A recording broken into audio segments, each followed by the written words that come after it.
నగరపాలక సంస్థలో deputy mayor, కమిషనర్ల మధ్య జరిగిన రగడ నగరంలో హాట్ టాపిక్గా మారింది. నగర డిప్యూటీ మేయర్ డైమండ్ బాబుకు కమిషనర్ పులి శ్రీనివాసుల మధ్య జరిగిన రగడ తారాస్థాయికి చేరుకోవడంతో వైసీపీ ఒక అడుగు ముందుకేసి డైమండ్ బాబుకు సపోర్ట్గా నిలిచింది. నగరపాలక సంస్థ కమిషనర్ పులి శ్రీనివాసులకు ఆ సంస్థకు చెందిన ఉద్యోగులు సపోర్ట్ నిలిచారు.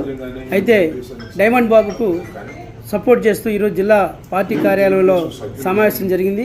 ఆ సమావేశంలో పార్టీ జిల్లా అధ్యక్షుడు అంబటి రాంబాబు ఇప్పుడు మాట్లాడుతున్నారు. ఆ మాటలు విందాం. మేము డైమండ్ బాబు గారు అదేవిధంగా మేయర్ గారు చెప్పినటువంటి అంశాలను అక్కడ ప్రత్యక్షంగా చూసినటువంటి అంశాలను మేము విన్నాము. మీరు చాలామంది ప్రత్యక్షంగా చూశారు కూడా. ఇక్కడ ప్రధానమైనటువంటి అంశం ఏంటంటే కౌన్సిల్ అనేది ప్రజాప్రతినిధుల సమావేశం. ఆ సమావేశ మందిరానికి ఒక ప్రాముఖ్యత ఉంటుంది.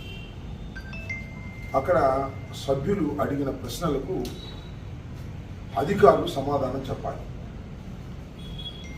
ఆ సమాధానాలకు సభ్యులు సాటిస్ఫై కాకపోతే ఉప ప్రశ్నలు కూడా అడుగుతారు. కొన్ని సందర్భాల్లో మీరు తప్పు చేశారు, ఈ తప్పును సరి చేసుకోమని కూడా సభ్యులు చెప్పేటటువంటి హక్కు ప్రజాస్వామ్యంలో ఉంటుంది. కానీ నేను ఎందుకంటే సుదీర్ఘకాలం రాజకీయాల్లో ఉన్నాను కాబట్టి శాసనసభను 2 సార్లు నేను చూశాను. ఏ సభలోనూ అధికారులు అడిగినట్టు నేను ఇప్పుడు చూడాలి.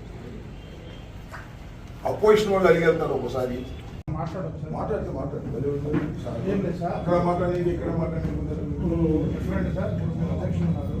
ప్రశ్నకు సరైన సమాధానం రాకపోతే మన మేయర్ మీద కూడా అడిగి వెళ్ళిపోతారు.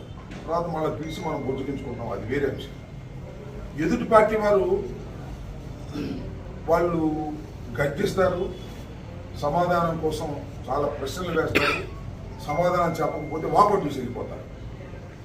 కానీ ఇక్కడ ఒక విచిత్రమైన పరిస్థితి ఏముందంటే మన మేయర్ ఉన్నాడు, మన డిప్యూటీ మేయర్ ఉన్నాడు, మన పార్టీ ఇక్కడ స్థానికంగా మెజారిటీలో ఉంది, రాష్ట్రంలోనేమో తెలుగుదేశం పార్టీ అధికారంలో ఉంది. అప్పుడు తెలుగుదేశం పార్టీ అధికారంలో ఉన్నప్పుడు కమిషనర్ని లేదా కడమ ఉద్యోగులందరినీ కూడా వాళ్ళు పోస్ట్ చేసుకునే అవకాశం ఉంటుంది. కాబట్టి వారు మనకు అనుకూలంగా ఉండకోకుండా వ్యతిరేకంగా ఉంటారు. వ్యతిరేకంగా ఉండవచ్చు, వ్యతిరేకంగా పనులు చేయవచ్చు. కానీ సభ జరుగుతున్నప్పుడు మైక్ పక్కన పెట్టేసి, నేను విన్నది మరి నాకు నేను చూడలేదు, మైక్ పక్కన పెట్టేసి ఇచ్చినటువంటి కాగితాలు చించేసి ఒక రకమైనటువంటి ఉన్మాదంతో ఒక కమిషనర్ సభ నుంచి వెళ్ళిపోవటం అనేది ఇది మొత్తం ప్రజాప్రతినిధులకు అవమానకరమైనటువంటి అంశం. ఈ విషయంలో ఏ విధమైనటువంటి రాజీ లేకోకుండా మీ అందరూ ఐక్యంగా ఉండాలి, దీన్ని ఎస్టాబ్లిష్ చేయాలి. వాళ్ళు ఏం చేస్తారు, మేయర్ గారు, డిప్యూటీ మేయర్ గారు కమిషనర్ మీదకి దురుసుగా వచ్చారనేటువంటి ప్రచారం చేస్తారు. బహుశా అదే వచ్చి నేను ఈనాడు ఆంధ్రజ్యోతి నేను చూడాలి. వాళ్ళ ఎంప్లాయీస్ అందరినీ కూర్చోబెట్టి మళ్ళా తను చేసిన తప్పుని కాపాడుకోవడం కోసం ఆయన మళ్ళా ధర్నా చేయించాడు. అదేమో పేపర్లు వేయించుకున్నారు. ఒక ఉద్యోగి, ఒక కమిషనర్, బాధ్యత కలిగినటువంటి కమిషనర్, ఐఏఎస్ ర్యాంక్ ఉందో లేదు నాకు కన్ఫర్డ్ ఐఏఎస్, ఈ విధంగా ప్రవర్తించడం అనేది ప్రజాస్వామ్యంలో ప్రజాప్రతినిధులకు అవమానం అనేది నేను చాలా స్పష్టంగా చెప్పదలుచుకున్నాను. ఈ విషయంలో మీ అందరూ ఐక్యంగా ఉండి దీన్ని తిప్పికొట్టవలసిన అవసరం ఉంది. ఎందుకంటే ప్రభుత్వం మనది కానప్పుడు మనకు కొన్ని ఇబ్బందులు వస్తాయి. ఇబ్బందులు వచ్చినప్పుడు ఐక్యంగా ఉండి పోరాటం చేయడం తప్ప మనకు మార్గమే లేదు. మనం ఐక్యంగా ఉండి మనకు ఉన్నటువంటి మెజారిటీ సభ్యులు ఉన్నాం కాబట్టి మనం ఐక్యంగా పటిష్టంగా ఉంటే ఎవరైనా దిగి రావాల్సిందే అనే విషయాన్ని కూడా నేను చెప్పదలుచుకున్నాను. ఇంకొక విషయాన్ని కూడా డైమండ్ గారు మన మేయర్ గారు చెప్పారు. ఏదో బుడమేరు వాక్కి 9 కోట్ల రూపాయలు without the council knowledge, without mayor knowledge, without deputy mayor knowledge, ఎవరితో చెప్పకోకుండా తాను ఇష్టానుసారంగా ఇచ్చాడు అనేది ఒక పెద్ద తప్పిదమని చెప్తున్నారు. ఈ తప్పిదాన్ని ప్రశ్నిస్తారు డైమండ్ బాబను ఈ తప్పిదాన్ని ప్రశ్నిస్తాడు మేయర్ గారు అనేటువంటి ఉద్దేశం కూడా ఉండి బహుశా ఈ రకమైనటువంటి ఒక విధంగా చెప్పాలంటే డైమండ్ను లేకపోతే మన మేయర్ చైర్లో ఉంటాడు కదా, వీళ్ళేం దౌర్జన్యం చేసినట్లేదు, మరి ఐఏఎస్ ఆఫీసర్ గారు దౌర్జన్యం చేసినట్టు కనిపిస్తున్నారు. సో దీన్ని నిగ్గు తేల్చవలసినటువంటి అవసరం ఉందని మేము భావిస్తున్నాం. దాని మీద మీరు ఏ విధమైన పోరాటం చేసినా పార్టీ మీకు అండగా ఉంటుంది. నేను ప్రత్యేకంగా చెప్పాల్సిన అవసరం లేదు. We are all with you. కాకపోతే మీ అందరినీ మరోసారి కోరుకునేది ఏంటంటే మీరు ఐక్యంగా ఉండండి. ఐక్యంగా ఉంటే ఈ సమస్యను చాలా సునాయాసంగా మనం ఎదుర్కోగలుగుతాం. ఐక్యత లేకపోతే ఎదుర్కోలేమనేది మాత్రం నేను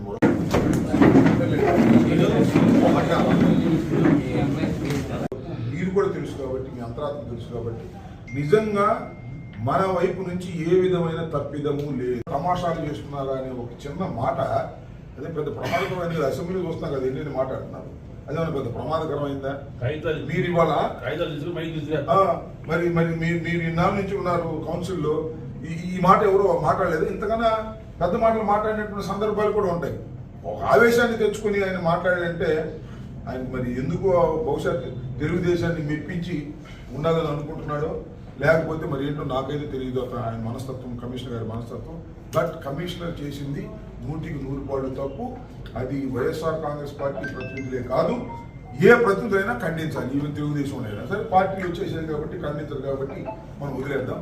వాళ్ళైనా ఖండించాలి. మీరందరూ ఐక్యంగా ఉండి దీనిలో మీరు పోరాట పటిమతో ముందుకు వెళ్ళాలని మమ్మల్ని అందరినీ నేను కోరుకుంటున్నాను. మీకు ఏ రకమైన సహాయం కావాల్సి వచ్చినా పార్టీ పరం నుంచి నేను అధ్యక్షుడిగా, అలాగే మన ఎమ్మెల్సీ మీకు కూడా సభ్యుడైనా వాళ్ళ వైపు నుంచి పార్టీ వైపు నుంచి కూడా మీకు అండగా ఉంటామనేది కూడా, డీవియేషన్ లేకోకుండా మేము ఉంటామనేది కూడా ఈ సందర్భంగా నేను చెప్పగలను. డైమండ్ బాబు పత్రికా విలేకరుల సమావేశం ఏర్పాటు చేశారు. ఆ సమావేశాలు ఆయన విశేషాలు చెప్తున్నారు. అది కూడా పరిస్థితి జరుగుతుంటే చేయాలి కదా. పైపెచ్చు 9,22,97,000 రూపాయల ఆగా మేఘాల మీద 10 రోజుల్లో డబ్బులు కూడా రిలీజ్ చేశారు. అసలు డబ్బులు కూడా పేమెంట్స్ అయిపోయినాయి మొత్తం. ఇది ఆశ్చర్యం కలిగింది. సంవత్సరాలు కార్పొరేషన్లో వర్కులు చేసి పెట్టిన వాళ్ళకి బిల్లులు లేవు. ఇది ఎందుకయ్యా అంటే, ఇది ఎక్కడైతే లోపాయకారి ఒప్పందాలు బయటకు వస్తాయో రాష్ట్ర ప్రభుత్వం అడుగుతుంది, పద్దాక డబ్బులు ఇచ్చేమని చెప్పి అడుగుతుందని చెప్పి రాష్ట్ర ప్రభుత్వాన్ని అడ్డం పెట్టి ఇక్కడ బిల్లులు చెల్లింపు చేశారు. ఈ 17 లక్షల ఫుడ్ బ్యాంకులో చేరుంటే లెక్క చెప్పాలండి, 13 లక్షల పాల బ్యాంకులు చేరుంటే లెక్క చెప్పాలండి. ఇవన్నీ అడుగుతా ఉన్నాం మేము. ఇవన్నీ అడుగుతున్నాం కాబట్టి ఇక కౌన్సిల్ లేదని చెప్పి మీరు చెప్తున్నారు. కౌన్సిల్ లేదని చెప్పి చూడటం నోటి మాట కాదు, పేపర్ మీద ఏమన్నా ప్రతి దానికి మేము ఆన్సర్ చేయడానికి సిద్ధంగా ఉన్నాం. ఎక్కడైతే కౌన్సిల్లో అసభ్యంగా జరిగినప్పుడు సంజయ్ అడుగుతారు, దానికి టెంపరీగా సస్పెండ్ చేస్తారు. అవినీతి బాగా విపరీతంగా జరిగితే కౌన్సిల్ సభ్యులు ఎప్పుడైనా సరే రూల్స్కి వ్యతిరేకంగా కొన్ని బిల్లులు పాస్ చేస్తే ఆ బిల్లులు పాస్ చేసిన విధానాన్ని ఆధారాలు తీసుకొని మీకు పవర్స్ లేకపోయినా కూడా మీరు ఎలాగ ఈ బిల్లులు పాస్ చేశారనే రీజన్ తోటి కౌన్సిల్ రద్దు చేసేటువంటి పవర్ రాష్ట్ర ప్రభుత్వానికి చూపించాలి. ఓకే, రద్దు అయినట్టు చూపించిన తర్వాత అది ఏ రీజన్స్తో రద్దు చేశాడంటానికి ముందు ఆయన ఖర్చు పెట్టిన డబ్బులకి లెక్క చెప్పాలంటే మా సంగతి తర్వాత చేస్తాడు. ఆయన చేయాల్సిన పని ఏంటంటే ఆయన డైరెక్టే చెప్పా ఇట్లాంటి బొచ్చడు ఉన్నాయి, అవి చెక్ చేసుకోవాల్సింది తెలుగుదేశం పార్టీ కార్పొరేటర్లు, స్థానిక శాసనసభ్యులు, వాళ్ళు చూసుకోవాలి. ఆయనకి ఏంటంటే ఇప్పుడు తర్వాత కౌన్సిల్ సమావేశం అంటే కమిషనర్ గారు రాలేదు. రాకపోవటం సభా మర్యాదల్ని గౌరవించటం అగౌరవపరచటం. మేము పిలిచింది ఎవరిని? పులి శ్రీనివాసరావు గారిని పిలవలేదు, కమిషనర్, కౌన్సిల్ సెక్రటరీ పిలిచాం, రాలేదు. అంటే ఏంటి దాని అర్థం? కమిషనర్ అనే హోదాని పిలిచాం. అక్కడ మేము వ్యక్తిగతంగా పులి శ్రీనివాసరావు గారిని పిలిచామా? పిలవలేదు కదా. పులి శ్రీనివాసరావు గారు ఆయన పేరు, కమిషనర్ మాకు అడ్మినిస్ట్రేటివ్ గ్రౌండ్స్లో ఐఏఎస్ ఆఫీసర్. ఆయనతో మాట్లాడే అంశాలు చాలా ఉంటాయి ప్రజలకు సంబంధించినవి. ఆ హోదాని పిలిచాం మేము. నేను రానంటే మేము మా ఇంటికి పెళ్లికి పిలిచేది, పెళ్లికి పిలిస్తే నీకు ఇష్టమైతే లేకపోతే లేదు మీరు అంతే తప్పనిచ్చి ఒక ఐఏఎస్ ఆఫీసర్ను ప్రజా సమస్యల మాట్లాడటానికి, చర్చ జరగడానికి, డెవలప్మెంట్ యాక్టివిటీస్ గురించి పిలిచాము.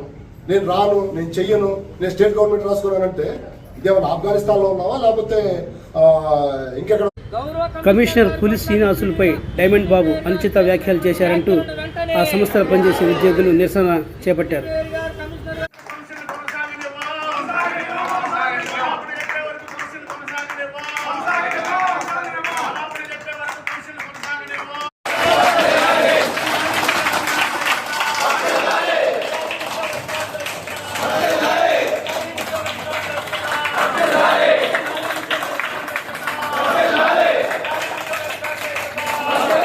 Commissioner deputy mayor deputy Balavajra mayor Babu అంటే డైమండ్ డైమండ్ మధ్య బాబు అంటా ఉంటారు. జరిగిన రగడపై అతను ఈ తెలుగుదేశం రోజున పార్టీ కార్పొరేటర్ కూడా నగరపాలక స్పందించారు. సంస్థలో ఆయన ఒక ఏమంటున్నారు? అధికారిని అసభ్యంగా దూషించి ఆయన ప్రజాస్వామ్య విలువలను కాలరాశాడు.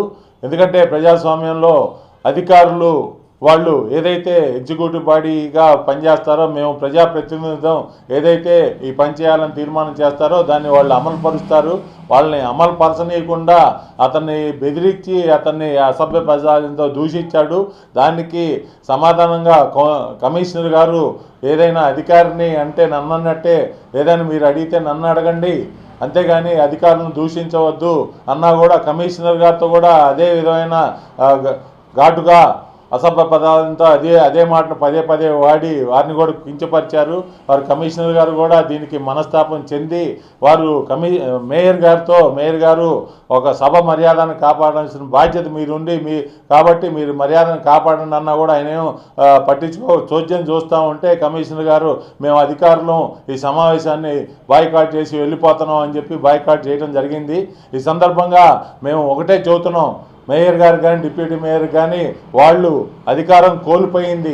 వాళ్ళ అధికారంలో ఉన్నప్పుడు అధికారులని ఎట్లా అసభ్య పదాలను కించపరుస్తూ వాళ్ళని బెదిరిస్తూ పనులు చేసుకున్నారు. ఇప్పుడు అధికారం కోల్పోయాక కూడా ఫ్రస్ట్రేషన్తో ఇంకా అధికారంలో ఉన్నట్టు భావిస్తూ అధికారులను ఆ విధంగా దూషిస్తున్నారు. అది పద్ధతి కాదు అని మేము